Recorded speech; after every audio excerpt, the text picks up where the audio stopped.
Nathan the prophet comes in to the palace and he says, King David, I have a story to tell you. Go ahead. We have a man in the kingdom, and he had a ewe lamb that was like a pet for him and like a daughter to him. And that lamb would eat at his table. And he'd take a bite and he would give a bite to the lamb. And I imagine David was smiling because he was a shepherd. He understands. And that was his own, that's the only lamb he owned. And he loved that lamb. And that lamb fell asleep in his lap. And then his neighbor, who had a lot of sheep, had a man come on a journey.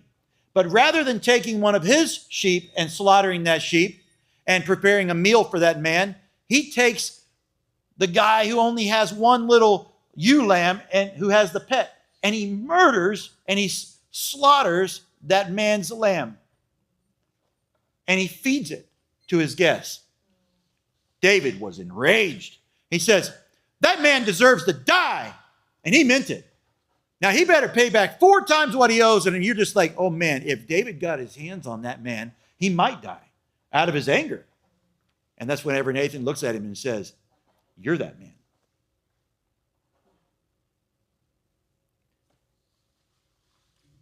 God gave you palaces. God gave you wives. He gave you riches. And if that were not enough, he would have given you more. But rather than taking of your own, you went to Uriah the Hittite, who only had one wife, and you took his wife. You coveted another man's wife. You committed adultery. You lied. You stole. Guys, if there was ever somebody that committed a sin that leads to death, it was David. If there was ever somebody that you and I might look at and say, it's over. It's over for David.